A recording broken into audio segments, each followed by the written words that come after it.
What is up, and welcome to another episode of the Voices of the Black and Gold, your go-to podcast for all things LAFC. As always, I have some friends here with me, MLS Moves, Mr. Will, our friend Andrew. Guys, we had a over the weekend. It feels good to be back after an international break. And if you're new here, make sure you hit that like, subscribe, and notification button for me. We'd really appreciate that. Will, Andrew, 4-2 win at Levi Stadium, close to 51,000, the biggest that they've ever had. They haven't been beat there. LAFC goes in and gets these 3 crucial points. I say crucial because we've dropped a lot on the road as of our last one, but this one we walk away with the 3 points, keeping us in 5th place for the running in the Western Conference. To me, it felt like a well-needed road win. So glad that would happen. You know, we really needed that for the momentum. Not only that, we see a hat trick from Bwanga. We get a 53-second goal from Son. We're going to break it all down. But first, how's it going, fellas? Will, international break over. LAFC gets 3 points. How we feeling? Yeah, it was a good win. I think it was a good – it's a good momentum builder heading into the playoffs. Obviously, you want to stack a couple wins before we head into next month's playoffs. It was an exciting game. It felt like they were in control the whole entire time. And obviously, like you said, it was a big crowd at Levi Stadium. A lot of Heung-Min fans came to watch that match. And, yeah, it was exciting, man. It was exciting. It was nice to see Denis Bouanga finally show up like we know he can. I'd say it's, I think it's his best game this season, but it's definitely his best game since, Son has played for LAFC. Andrew, I mean, I really don't hate anything that he just said. It really feels like it. They sort of put it all together. We seen a goal in as I said, 53 seconds. And then Bwanga has that beautiful little lob over, and you felt like it was old Bwanga. Yeah, it was good to see from our team. It was something that we definitely needed after our last stretch run. And like Will said, we're starting to see some of that creativity and freedom from both of them, and creating the end result that we ultimately want is to win. Yeah, like I said, Son didn't waste any time. 53 seconds in, he gets on the score sheet, and you've seen the crowd go wild, right? You have 51,000 at Levi Stadium. As I said, haven't been beaten there. LAFC hadn't won there. This was a big deal, and I felt like this is the momentum that LAFC needs. And with all the new fans that were there to see him, I mean, this shows what type of icon he is. He goes in 53 seconds, has a goal. I swear to God, dude, like I'm going to start chatting in our group, and I'm like, wait a second, did I just miss the goal? Like it was that fast, because we all are like, all right, guys, here we are. We're ready to go. And we had a goal. Andrew, I mean, this is the 3rd fastest goal that we've ever had for LAFC. Yeah, it was a beautiful steal by Schwanier. I think shout out to Smolyakov on that. We've all been calling for him. We've all really been wanting to see what he can do for an extended time, not just as a sub. And to get that ball, the run that he made, and to put it where he did for Sonny. He knew where he was on the field. He knew where the keeper was on the field, and he put it in a perfect place for Son. It's good to see him confidently making those runs on the right side as well. Like it was beautiful. It was a beautiful goal all the way around.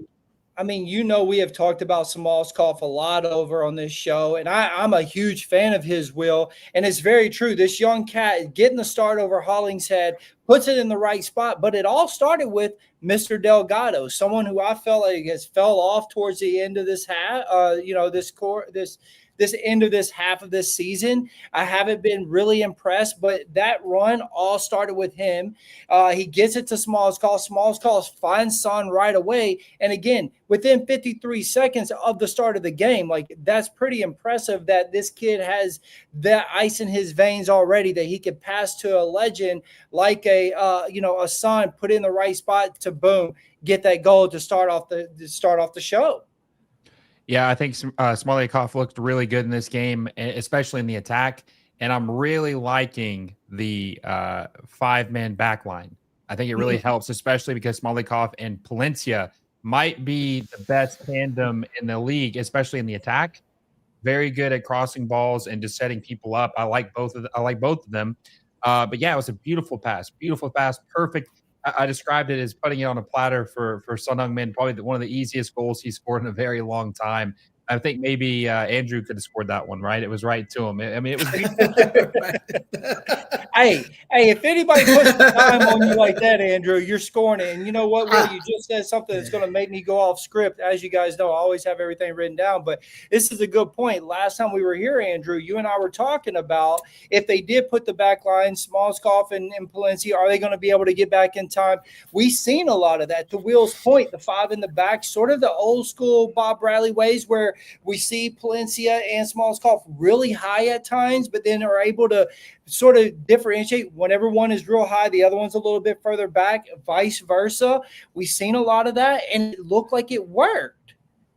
It does, and it's one thing I've kind of been waiting for Dolo to see since Sonny joined our team was having the understanding that our offense is our focal point. The defense is going to be weak until the end of the year, and there's just nothing we can do really to change that. It's not that they're awful, but I think focusing on the attack and being realistic that 5 and back is going to be the way to catch people in transition and on a counter. And it's super fluid. It looks great with Palencia and Smalskopf. It just on the outside all the way, and it looks so fluid the way that they run it back there. It was as good as it could have looked. And in offense with the Quakes, that they have the names, they have the names on offense to do some things. So it was as good as it could have gone. I think I'd love to see it going forward.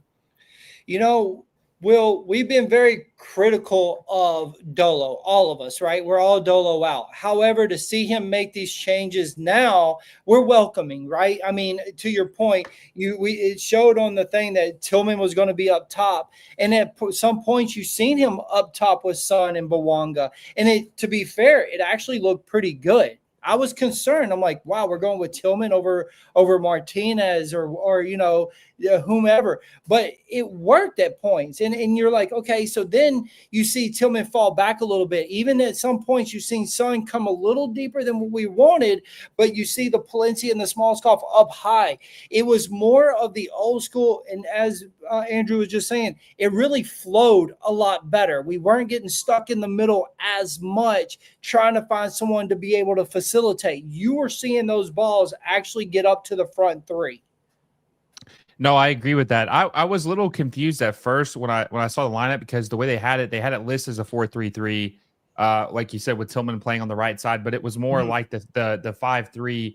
No, 5-3-2 is what I'm saying. 5-3-2. Where they had Delgado, obviously, Tillman and Chouanier in the middle, and then they had Denis and Son playing more as like a tandem striker, I guess. Like they were both playing up top.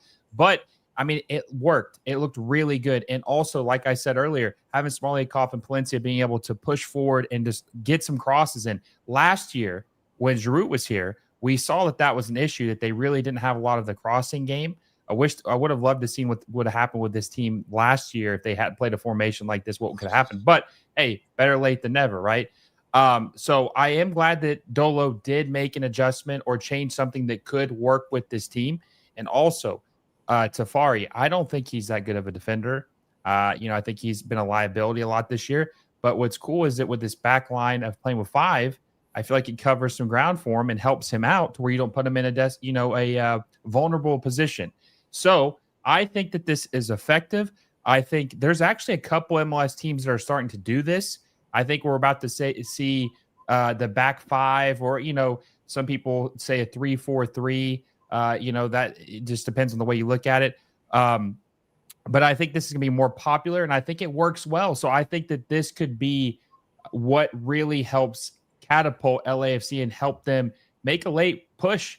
Now, I'm sure we'll talk more about like going forward, but this was nice. And it was right out of the gate, guys. It was just right out of the gate. Everything was flowing. Everything looked beautiful. No stalling out. What was it? They scored 3 goals in the first half.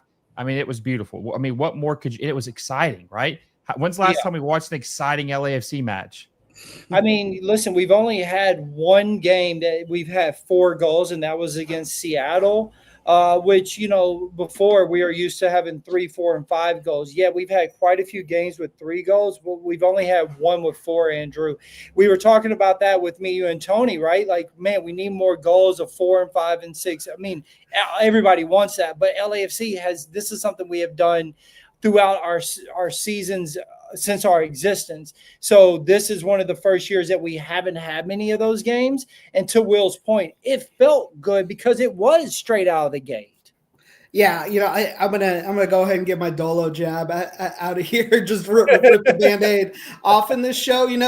Those 3 goals probably happened too quickly before he could park the bus, because there was a 50-minute gap after that 3rd goal, and kind of going into the second half, where I was like, this is Dolo ball. And what this team's going to have to do is outplay Dolo's coaching. And it's what they did in the beginning. Like, that, we haven't had that exciting of 20 minutes. We had Bwanga coming in from the right. We had it was free flowing from every direction. It was beautiful to see. Go. No, I mean, to your point, Andrew, you have a great point here, right? Like, I said the first 15, but I'll give you the first 20. They were great. And we're going to sit here and brag about it because it was good.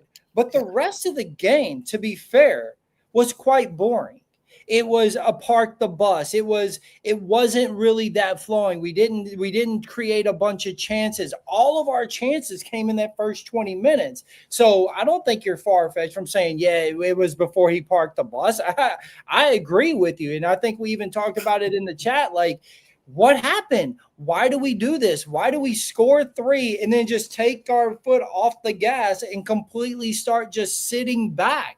It was very weird until the final 4th goal, where Palencia does everything he could, super high, make sure he stayed with the play, nice little header over to Bwanga. I mean, it was beautiful. But that was all Palencia. That was him just being the pit bull that he is to create that chance. Other than that, it wasn't much going on. And it was like, okay, well, we scored 3, fellas. What are we doing? Second half, you're like, wow, where is this team at? Like, what are we doing at this point? You know what I mean? Like, I didn't see much of anything, Will. And so I think that's what Andrew is referring to. Dolo just makes them sit back after they have scored 3 goals. Yeah, I think Dolo obviously is way too conservative with his approach, even if they have a 1-0 lead, 2-0 lead, whatever the case may be. As soon as they get the lead, he's always willing to just kind of like bunker down and just play park the bus ball, right? So it's frustrating because the game probably could have been a lot uglier than what we even saw. But I don't think he's going to be able to get away with this in the MLS Cup playoffs, because it's a lot different ball game when teams are fighting to stay alive at that point, right? So we'll see how he adjusts and what he does in the playoffs or down the stretch of the season. But I do think it was a positive. Andrew said he was going to get his dig out of the way. Look, at this point, he's going to be here the rest of the season. It is what it is. I mean, you just kind of, if you're an LAFC fan, you just kind of have to hope for the best and try to go as far as you can, and maybe things will be interesting and they can make a playoff run. And when I watched yesterday, the Western Conference is very wide open. And I think if LAFC play like they did yesterday in the first half, and they can put a game like that together for the whole game, why couldn't they make a run? They've got two of the best players in the league, and when they play well together, who's going to stop them? Yeah, well, I'll tell you one thing. We can say, he's going to be here till the end of the year or not, and this is going to be my dig on Dolo right now. I hope Mr. JT is seeing what's happened over in New England, and he is not going to let Jim Curtin go there. He's going to make that phone call if we don't have a big European coach on the list and say, hold your horses there, Mr. Jim Curtin, because you need to come over here to LAFC and be our coach. If I can't get A, B, and C, I need you here. That's what I'm hoping, because we cannot just sit around and wait for Dolo to leave and then finally make our choice. We need to be rolling on this now. And so I'm hoping JT is doing something about that. But that's just my, that's my little dig on Dolo right there. So let me ask you guys, we're going to jump back to the script real quick. Son, as I said, 53 seconds into the game.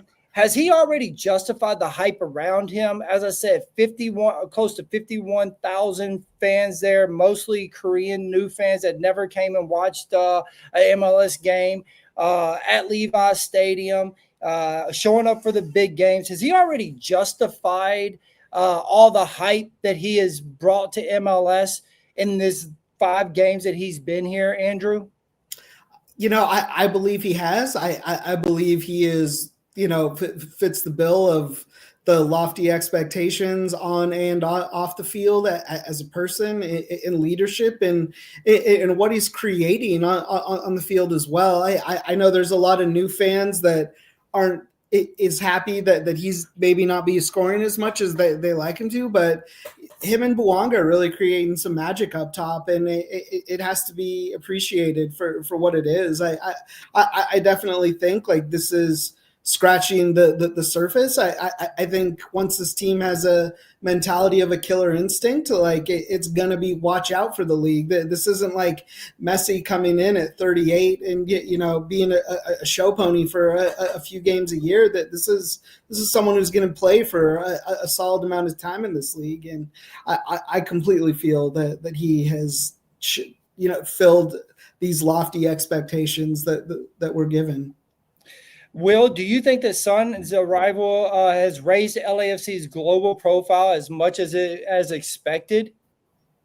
I think that it has to a certain degree, but I have seen that a lot of Korean fans are upset with LAFC because of the bad performances early on, and also some problems with MLS, like the reffing and a couple other things. So there's like a lot of them that might be on the fence still about this league and about this team. They're still going to support their guy no matter what, because obviously they want him to do well, play well for the South Korean national team. But I do think that he's raised the profile. I do think that he's been incredible so far for, coming in halfway through the season, or honestly, it's 2/3 of the season, not even halfway through the year, coming into a new team, completely new team. He has learned all these players. Obviously a coach that's on his way out, so you can question the motivation, how the team's going to play or rally around him. But yes, very good. 51,000 fans. I mean, there's only 2 people in this entire league who could do that, Messi and Son Heung-Min. And it's been good, but they need to be better. And if they play like they did yesterday, I think that things will be there will be more hype and more excitement from a lot of these fans going forward.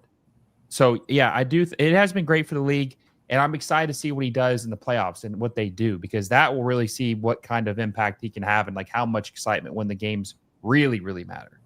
So towards the end of the show, I'm going to ask you guys a couple of questions that were sent to me from Korean Network, and it's about the reffing, and they want to understand some stuff. So we definitely are going to talk about that. Will, I know you just touched on that a little bit, but we're going to get a little bit more in depth on that.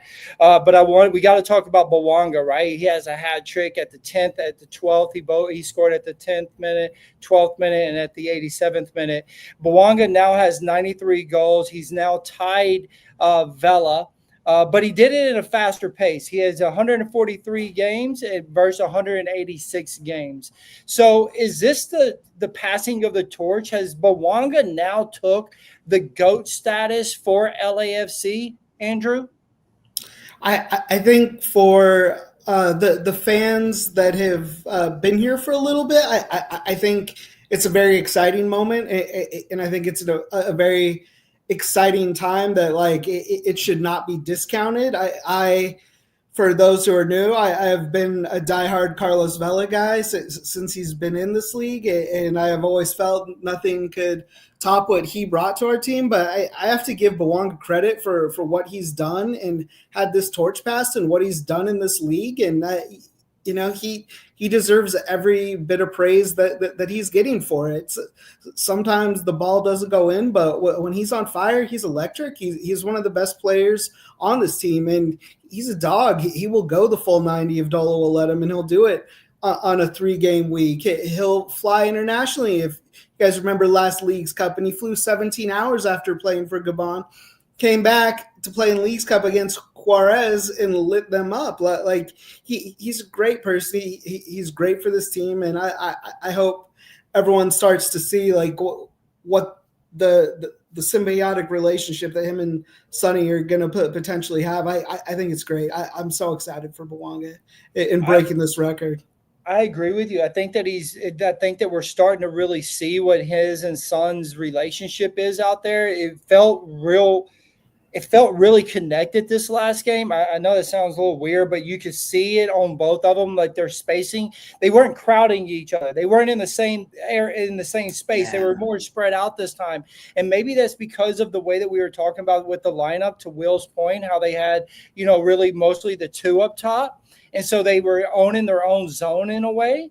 But Will, he's chasing the golden boot at this point, right? Sturridge is at 21 goals, Messi 19, Bwanga at 18. He's right there chasing the golden boot. This will be the third year that he's in the running for the golden boot. Now he has tied Carlos Vela, but he's done it in a shorter time. What does that mean for his legacy in MLS and for LAFC? Yeah, so I'm going to say something that's going to probably get me in trouble with some LAFC fans. Oh, no.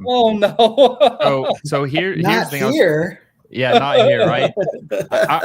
I was talking with a friend a couple weeks ago. We were talking about historic Major League Soccer players and how good they were and everything about that. And, I think that Carlos Vela's time in MLS is a little bit romanticized. I don't think he's as good as we think he is. He had the one really great season in 2019 where he was the best season we ever seen. But if you look at his season-by-season stats, it wasn't anything crazy. His second most goals he ever scored in a season was 14. I think Denis Bouanga, this will be either his third or fourth season. It'll be his third season. He's scoring 20-plus goals. So he's already got way more 20-plus goal seasons than Carlos Vela has. Now, Carlos Vela obviously made an impact off the field, right? What the club, he gave it legitimacy. Yes. That is important. But if we're talking about performance on the pitch, I think that we remember it more highly than it actually was. And that 2019 season was incredible, right? Don't want to take anything away from best season we've ever seen in Major League Soccer. But I don't think Carlos Vela is as good as we misremember it a little bit. But Denis Bouanga has been consistently the 20 goals, man. 20. This will be his third season in a row with 20-plus goals. I don't know if that's – I'll have to go back and look and see. Maybe one other person has done that, but I think that might be a record. Yeah, he's going to be the first person to do 20-20-20 once he does it in MLS. But you see what I'm saying, Andrew, though, about maybe misremembering that a little bit? So I will say with Carlos Vela, it definitely is that feeling within the stadium and the feeling within the team. I will humbly admit that. It's hard to admit that, though, a little bit. I gotta my king. No, it's kind of like if you live in Texas, you think Whataburger's great. Like if you were a fan of LAFC when they were just breaking ground and Carlos Vela signed in that community, it's going to be the best thing you've had. I love Vela in what he's done, but touching on this with Bwanga, Honey Bear said something in the chat for me that was saying, knowing Sonny, he will help Bwanga get the golden boot. Yes, that one right there. That's something I was going to probably repeat about five times about this chemistry for it. And just to give the fans a little bit of context of Sonny, like Sonny chose to come to LA. He wanted to play for this team. He wanted to play next to Bwanga, and they're going to create what they create. And we've seen Sonny be more of a creative player than what he was at Hotspur, and playing more centrally. And he's going to open up a lot of things in this league. He's going to create a lot of mismatches. And I don't think he could be any happier to set Bwanga up to break this record. Like, he's such a great teammate. He's such a great person. They are forming what could potentially be like a legendary partnership. And though it might be upsetting to some of the newer fans, at some point we're all going to appreciate it for what it is. And I love what the two of them are creating. And if it opens up a hat trick for Bwanga and Sonny gets one goal, great. The next game comes around, Sonny gets a hat trick and Bwanga gets one goal. Like it's great. He's always been a great teammate, and he's continuing to be a great teammate. And I think the honeymoon period has worn off a little bit, and like we're going to touch on the refs and everything like that for the fans. And I think the positives that have to remain in this is that Sonny and Bwanga are creating something special, and Sonny's not keeping tabs on how many goals it is versus assists, and he openly talks about wanting to help people. So it's a great feeling, and I think we should all be happy for Bwanga once he breaks the record, hopefully at home on Carlos Vela night. Will, if you don't know, if you haven't heard this Sunday, so if Bwanga doesn't break that record on Wednesday, it's going to be at home on Carlos Vela night. And as a Carlos Vela guy, like, it's cool. And I'm happy it'll happen, but like, it's just pure cinema and drama. Like, God, what an incredible date to potentially break Carlos Vela's record for this team, and really cement who Bwanga is to this team, and what he's done even in the years when we weren't winning all the time. So I definitely want to touch on this. We have a couple of people in the chat that obviously are not happy with this conversation right now, but that's what we do, right? We talk about these things, and I think this is one of them. Listen, I've been watching sports for especially soccer for 20 plus years. So I'm nothing new to it. Yeah, I've watched MLS starting in 2016. Just to sort of understand how MLS was played. So I try to understand it. But look, Vela was and is a icon for us in LA. And a lot of it has to do with the Mexican culture and stuff, for sure. And then he brought us our first cup, and there's no doubting that whatsoever.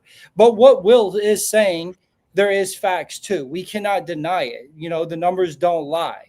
When Vela had the 2019 season, it was the most incredible season from what I had always been told for MLS run of all time, right? And it was a treat for us LAFC fans to get to watch that and to get to enjoy that. And it was something that we will talk about for the rest of our lives, right? Like, we will always talk about that 2019 run. But there was a die-off on the amount of goals, but he also had great assists, and we had other players that were scoring goals, the Diego Rossi's and stuff, because then he got the golden boot the next year, right? So this is facts. So the consistency with Bwanga is Bwanga really hasn't had that extra person. Where Vela had the Dios and the Rossi's and the other players around him, Bwanga hasn't had that. until really Son. And this is the truth. And so I believe that's why he has been able to get all these goals. And it's difficult. And if he does do 20-20-20, that is a huge thing for us to celebrate and not just come down on him because, he broke the record. Yeah, it's going to be weird to have a Carlos Vela day and his record be broke by this guy, of course. But it is something to celebrate. And when his time is done with LAFC, the true conversation will be had. Yeah, it's hard for people to accept it now because Vela isn't here and he isn't playing anymore and he's our GOAT. And I believe that he deserves a statue.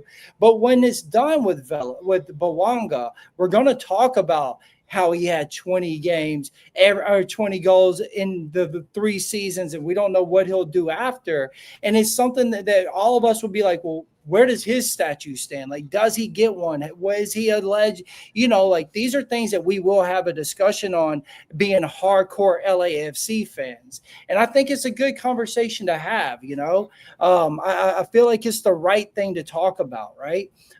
Because the kid is amazing. And the fact that now he has a guy like Son that can really help facilitate, help pull away the people where he can get to another 20 season or get some more assists because everybody says, we want him to pass more. We want him to pass more. He's passed more this season with Son being here than we've ever seen him pass, to be fair. And that's the truth. Am I wrong, Andrew? Oh, I absolutely. For the past, not including this season, I will go back to the 2 previous seasons. Like the guy's been quadruple teamed on that left wing every game, and he's still scoring goals. So I don't feel like, I definitely feel like he will be a legend. I feel like it will very much be known. He won the U.S. Open Cup, that though Vela was on the sidelines in a jersey for that final. Bwanga's the one that that had gotten us there. He's going to be the all-time leading scorer, and I absolutely again feel like he deserves everything in there. Oh, and not to go back, but the person that said I only started watching soccer in 2017, like I was playing D2 soccer probably before you were born. So I appreciate the shout out that I only started watching in 2017. But anyways, Bwanga, he deserves all the good things. He deserves the flowers, and he will be talked about long after he's gone. If and when he eventually goes, or if he chooses to stay and finish his career in MLS, whatever he decides, there's no way this fan base could sour on what he's done and carried us through to what can be rough transitions through championship teams that other teams really do go through.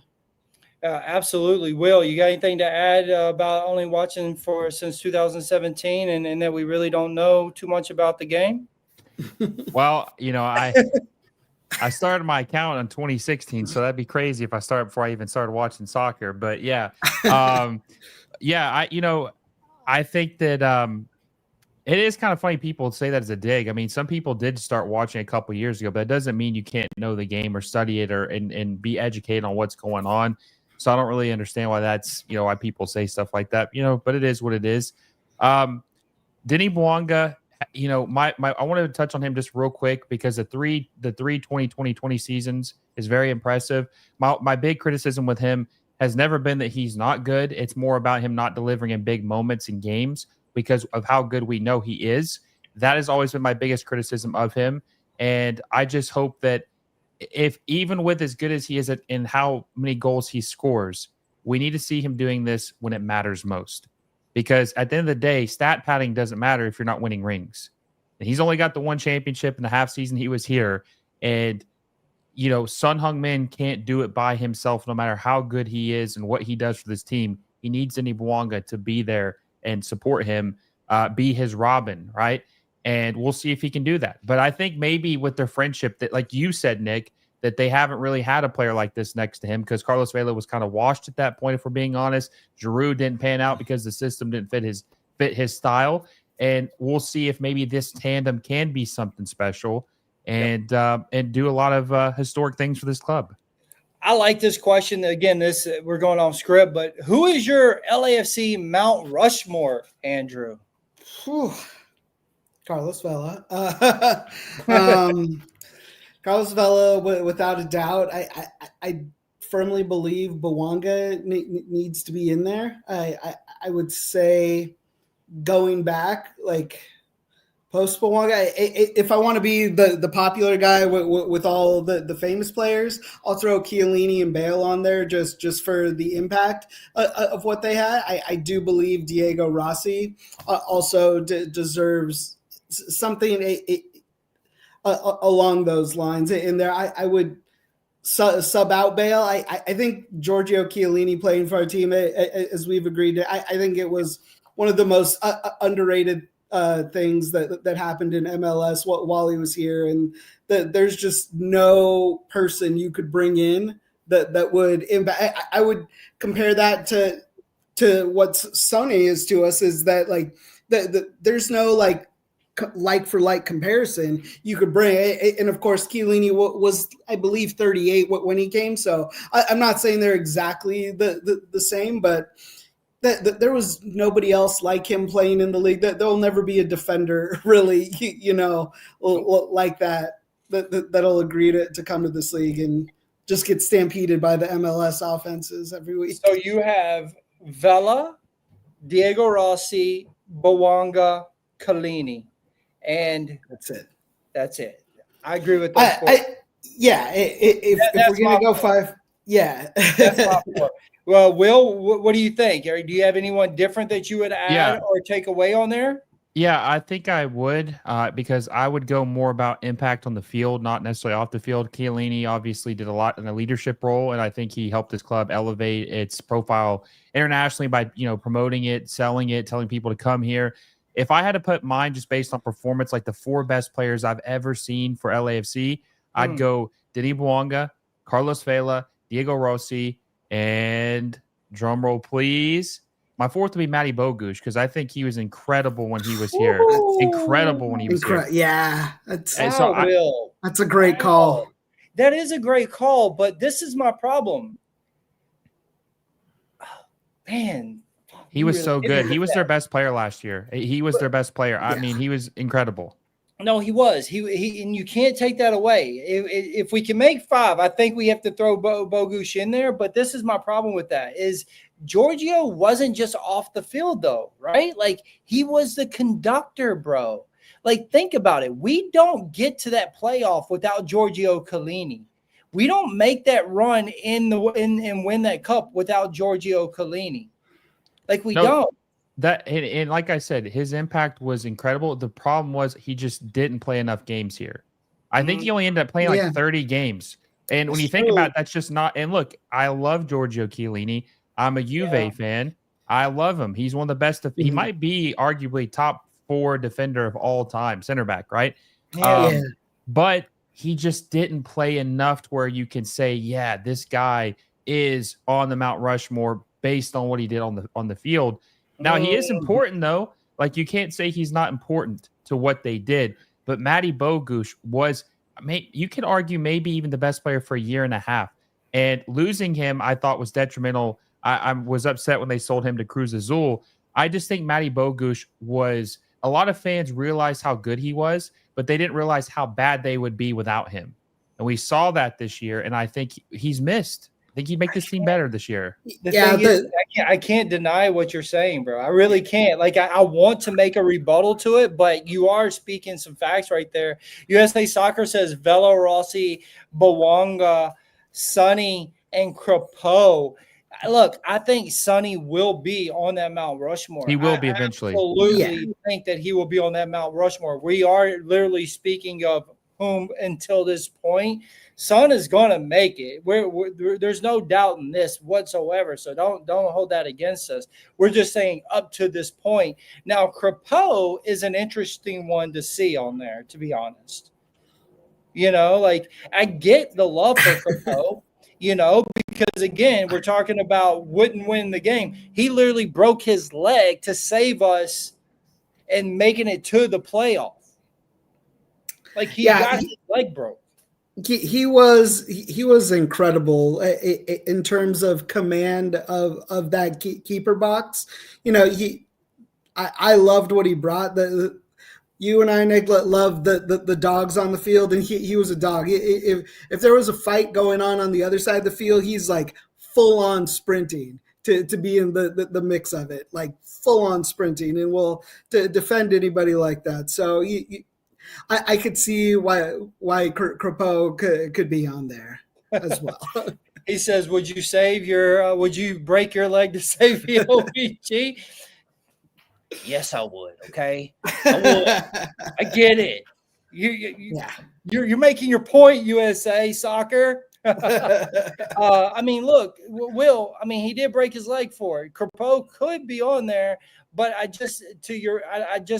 don't know where I sit on that, because then I could say Hugo could deserve it too, because look how many games he saved for us the last 2 years. Like, this guy has literally helped us be in the winning bracket as opposed to the losing because of his big saves. The only thing about, first of all, Crepeau wouldn't be for me because the guy who replaced him for the playoff run won MVP of the MLS Cup final. So the backup literally was won the MVP. Okay. So that's that. Even though I did like Crepeau, I had no issues with him. But I think my main criteria for being on the Mount Rushmore is you have to be the best player on the team for a certain period. Can we say Chiellini was the best player on this team for a certain period? Can you say Hugo Lloris was the best player on this team for a certain period? I could say Chiellini was, bro. But I'm a huge Chiellini fan. But he didn't play enough games, though, right? I might have, to your point, I see what you're saying. Not over 30 games, and I agree with you on that. Yeah. But this is one thing that I will say about Chiellini, and then I'll shut up because I'm a fanboy of Chiellini, and I'm not going to lie to y'all. So I might have my blinders on. His press conference, I'll never forget it. First of all, let me back up. When in City A, he's who made me really love this game 27 years ago. That's the facts, right? But his press conference when he came to LA, he was like, yo, the front three, they're for show. We are to win trophies. And I'm going to make sure that we win cups. I'm going to make sure we do everything. And that always stuck out to me because I remember the way that the old school defensive tactics that he played. And I thought that he brought that to LAFC, even with the young guys, like he was showing these young guys, Mamadou Fall and these guys, how to really be a good defender. And yeah, Mamadou Fall ended up leaving or whatever, but these young guys listened and he would direct them, Will. He would tell them, you got to be here. You got to do this. You got to do A, B, and C. And then, yes, he wouldn't play the whole 60. He would come out at the 45-minute or the 60th minute, whatever. He wouldn't play the whole 90. Sometimes he'd come out at the 60th minute. But he still left his imprint on the game because he had set the defense and showed them how they have to play. And so for me, that's why I put him on mine, because I feel like he made such a difference for that team that ended up winning. That's just my opinion on it. You know what I mean? But again, I could have blinders on it, and I'm just being completely honest about it. You know what I mean? It is what it is. I just want to say one thing on Chiellini too, and that's why I say his impact off the pitch was effective, because he did take some of these young players underneath. He wrapped his arm around them, taught them the league, taught them how to play, made them better pros, what they needed to do. Yes, that's important. But as far as the LAFC badge, dominating, really, winning games single-handedly, the four guys I named, I don't think anyone's done it better than those four guys. No, I do love Bogus, and for the one fact is that when he first came, they were trying to teach him so many different positions, and you can tell when they do that to players, and you see players that they get a little confused where they are on the field, and it can sometimes be a detriment. But that last year, you could put Bogus on either wing, you could put him as a 9, you could put him in the midfield, and he would dominate that position wherever he was. And I completely agree with that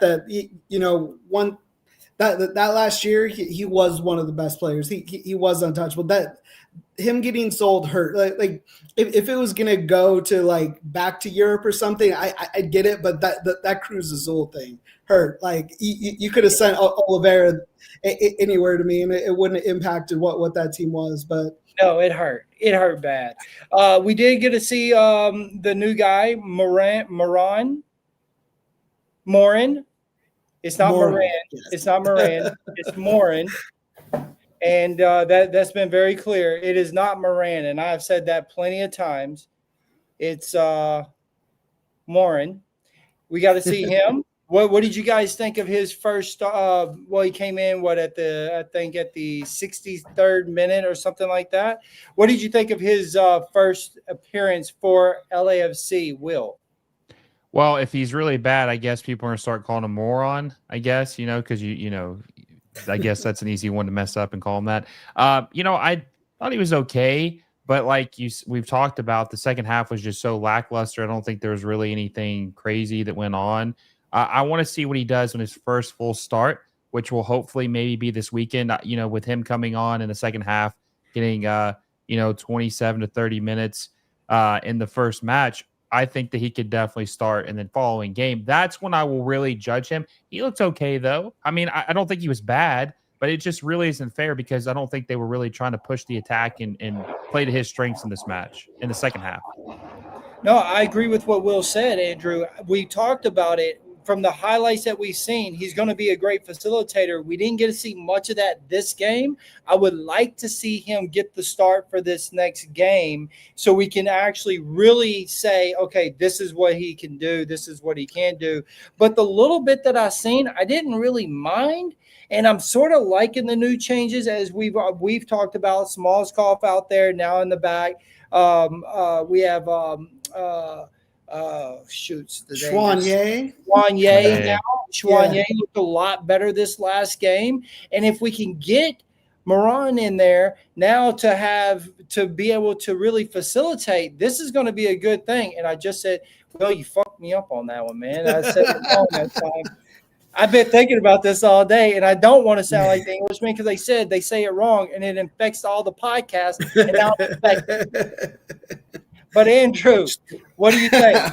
I saw some good flashes of what could be there. I think I've said for like a month and a half straight, we need to rotate this midfield out. It's our deepest position. It's just like the most classic Dolo thing ever to not rotate the position that we have the most depth on. And then once Jesus got hurt, we're still rolling out the exact same people. I think what the midfield offers in Dolo's system, I think it's interchangeable.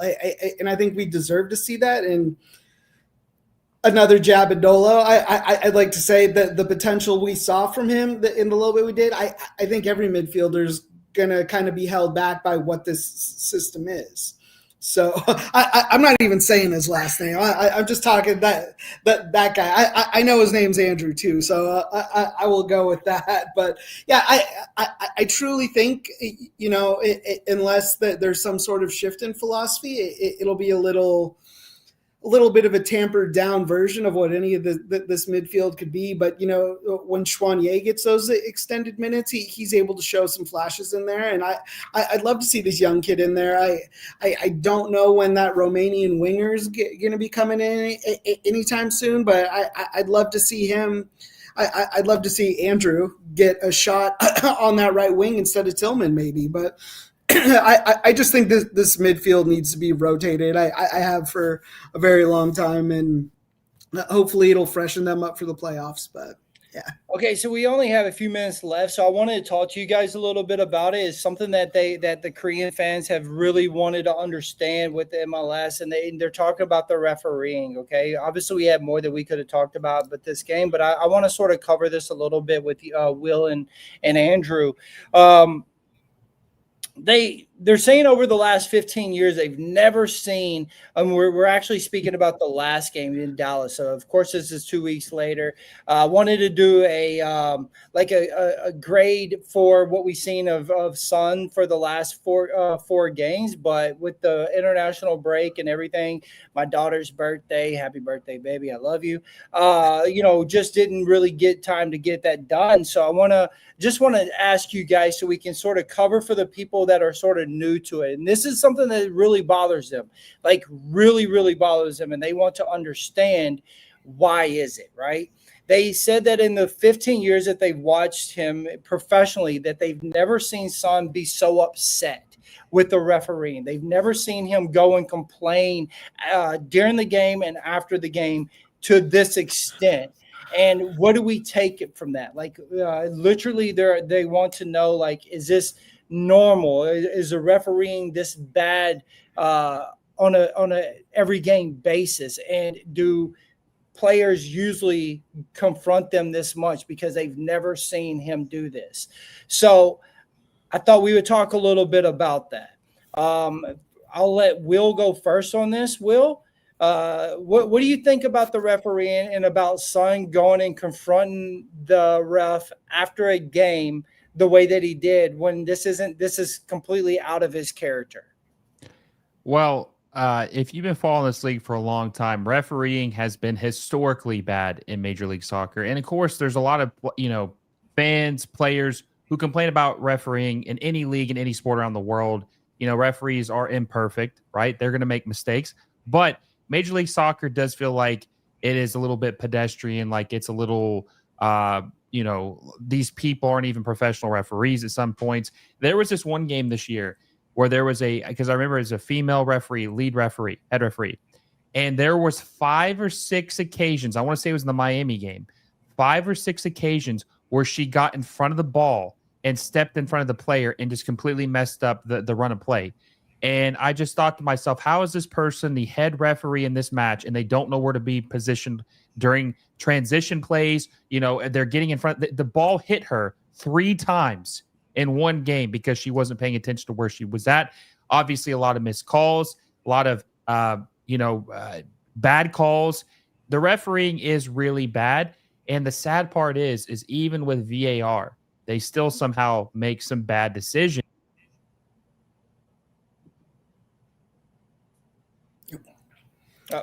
Go ahead, Andrew. Yeah, well, I completely agree with that. Touching on what Will was saying, first, refs are terrible in every league. Everyone hates refs. It's ingrained in us from being in sports since we were kids. The refs are going to be terrible, no matter where they are. You're going to disagree with them. But to everyone's point, the MLS refs, for better or for worse, are pretty bad. If you're basing talent-wise off watching Sonny's career this entire time, you've watched some pretty serious leagues in some pretty established leagues, and the refereeing will be top tier. It definitely isn't where it should be. I'm not a referee defender by any stretch of the imagination. There are definitely times where they have thoroughly impacted the games within this league and in the playoffs. I know Cincinnati went through it last year, and Matt Miazga, going to talk to the ref. It definitely could use some improvement. Last year, for those that weren't here, they went on strike, and we had replacement refs for these refs. So as awful as you think it is and are so disgusted that it invoked that out of Sonny, there were replacement refs for these refs last year. So it's not great. It definitely needs to be worked on. I think seeing that out of Sonny for us, it is a good thing because it is that level of expectation, and without the accountability really for MLS pro refs to have players genuinely care like that and to know what's right and wrong, it should be upsetting to Sonny. It should upset the new people to see some god awful calls, but a big part of what Sony signed up for was coming to this league and helping it make it what it definitely could be. And there are going to be things that this league needs to improve on. I think referees is absolutely one of them. So here's my thought on it, and I will echo what the two have said, but I think with the likes of a Son and a Messi and these big superstars, Mueller and all these guys coming over, you're going to start seeing better refereeing come, is what I'm hoping. We have said before that in MLS, it's horrible. When you look at the starting lineups, you'll see who the refs are going to be, and there are times that you will say, "Oh man, not this guy," because you know it will be, to Will's point, a bad no call because they're not paying attention, or to Andrew's point, a red that shouldn't be had. Like these are things that will happen with certain guys that when you see that they're the ones that are calling the game, you're like, okay, man, not good. LAFC is going to have to do better. Or they're going to have to stay out of trouble, or we're going to have a lot of yellows or whatever have you. But with these superstars and these icons coming, hopefully that wakes up the Don Garbers in them and says, you know what, we need better performances also from the refs. And that's what I hope happens. They're here to help grow this league, but you can't grow this league when you don't have everyone growing together, right? You see the TV deal with Apple that's grown and is helping out people watch and be able to, subscribe and make sure that they watch multiple games. You see more than just Miami and LAFC getting these superstars. Now you see them in Canada going to teams. Like, this is all great for the league. Well, what else we need is we need for stadiums to always be football stadiums. We need people to show up and fill these stadiums out, and we need refs to be better. And I think that is something that will grow with this league over time, especially with these new superstars coming in. I definitely believe that. So also many Korean fans are hoped to see more important matches against Miami or Inter Miami, since Miami has so many superstars. What would it mean as an LAFC fan to face such a team? And on the other hand, what kind of pride comes with knowing that LAFC now has a superstar of its own, Andrew? I'm sorry. Could you say that first part again? Okay, so these are questions that I got, right? Yeah. It says many Korean fans are hoping to see more important matchups against Messi and Inter Miami. Gotcha. Matchups against Miami. Since Miami has so many superstars, what would it mean as an LAFC fan to face such a team? And on the other hand, what kind of pride comes with knowing that LAFC has a superstar of its own? I definitely think the schedule for next year, we have Miami on it coming up. I think LAFC being the team that we are in this league, we're always set up to have big things like when Carson was decent, that they would force feed this game on us 5 times a year, and as great as it was to watch, it could get a little stagnant. But I'm excited to see them play Miami. I think the sense of pride that we have having a celebrity in this town. I mean, it's LA. If you haven't been out here, or if you don't know the culture, the city is one that's built for a superstar like Tony. This city and this fan base is ready for it. We are hungry for winners. We are hungry to go out and dominate a league. I love it. I couldn't be more proud of it. I know everyone in that stadium. I know anyone that you interact with, that people with me at work and others that just want to have the conversation with me now and ask me about it. There is a buzz, and we are very excited, like what it's like going to look like in the future going forward. Next season with a great coach, it's going to be set up perfectly, is how I feel.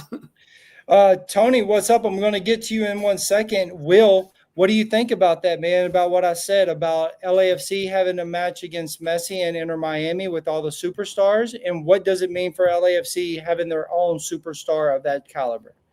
Yeah, I mean, it would be cool from an MLS perspective just because of all the star power and getting people interested in watching a big matchup who maybe don't watch Major League Soccer, but they know these names. They want to see them play against each other to see who would win and how they perform against each other. Inter Miami's kind of struggling right now. I don't know if they're going to be anywhere near any type of championship this year in 2025. But, from an MLS perspective, the executives would love to see LAFC, Heung-Min, Denis Bouanga versus Inter Miami, Messi, Suarez, Busquets, Jordi Alba. That's what they want really bad. I don't know if we'll get it this year, maybe next year. But as far as having their own star, it's great because it gives you brand exposure. It helps people around the world know who LAFC is, because a lot of times people would get LAFC and the LA Galaxy confused because they just hear LA and they get the two clubs confused all the time. But it helps build this brand. It is, arguably, I think he could be the best player in the league next year. He might be the best player right now. We'll just have to see when he gets acclimated full season. But also, what about the price tag? MLS transfer record to get him here shows commitment from the team. And I feel like having a player like him who is a good guy brings a whole new audience to the league is huge. And I think that LAFC fans are very, very grateful to have him here in MLS. Tony, glad you were able to stop through just for the last few minutes over there helping and being a good big brother. What do you think, man? You're muted right now, but what do you think about LAFC getting to play Miami and the Messi boys and having a superstar of our own? Well, yeah, thanks for still having me on. I'm out training future NWSL superstars and these under 14 girls. So hopefully everything goes good there. But yeah, I was hearing what Andrew said and what Will said, and I mean, we've mentioned this before, where we've said that most likely that's going to be something that the MLS executives are going to want to have, where we're going to see Messi against Son, because that's going to probably be a no-brainer. I wouldn't be surprised if it's at Miami and maybe even opening Miami Stadium. So that's something we can also look out for. I do think it'll happen before the World Cup as well, to have, since the United States and MLS is already going to have eyes on us. So I feel that the league is going to take advantage of that and be like, okay, cool. We have our superstars right here. We have Messi, we have Son, we have Busquets, we have Jordi Alba, we have Denis Bouanga. All these guys are going to be here available. Let's give you these guys a show. Let's kick things off right. Yeah, for me, I think it's going to be a big deal. Of course, LAFC wants to play Messi in Miami, and we want to prove that we also are, up for the challenge and that we can play with the best of the teams. And no matter the names or not, we talked about Vela earlier. We feel like we had a superstar, but to the likes of a Son, never have, And I mean, for me, a Giorgio Chiellini was a big deal, having a Gareth Bell, but Son is a different breed. He's an icon with so many people. And so I think it's a huge thing. I think it would be incredible to have Bwanga and Son go against, like Will said, against the Messi boys and all them. It would be absolutely fantastic. And hopefully we will see that. To Andrew's point, maybe next year on the roster, or on the schedule. But I second what Will says. I don't know how far Miami will make it into the playoffs this year. They sort of have fallen a little bit fatigued. They've played a lot of games, and but if it happens, I think a lot of people would want to see that. I definitely think MLS would be pushing that. By all means, they would be pushing that to say, hey, this is what we want. It will be a treat for anybody who likes this league to say, hey, these are the two alphas in the game, and we want to watch them clash, and we want to watch these heavyweights battle it out. But I think when it comes to superstars, we are very happy to have who we have on our team. You know what I mean? And yeah, Miami is doing great things, and I'm not going to throw any shade at them whatsoever because I like what they're doing. They're pushing the envelope for MLS, which all teams should be doing. We should all take advantage of that, and LAFC is no different. You know, to Will's point earlier, we made the biggest signing in MLS history to bring him, and that's a big deal. So only the sky's the limit for next year, you know, and so what will we do and what will we bring is yet to be seen. But I think amazing and incredible things are to happen with MLS in the next coming years. And so I'm grateful that this is the club that I have. I love this badge. I love this color. I love this team. And I love the people that I do and get to speak with on a weekly basis about it. But yeah, that was the quick questions that we had about that. And guys, I appreciate all of you joining and being here with us. Tony, you came in at the last minute, but it's good to see your face. Thank you for being here, and you keep making those next generations of young superstars that we get to talk about later on in life. But until next time, guys, thank you all so much. LA is still black and gold no matter what. Let's go, boys. Dolo out. Dolo. Dolo.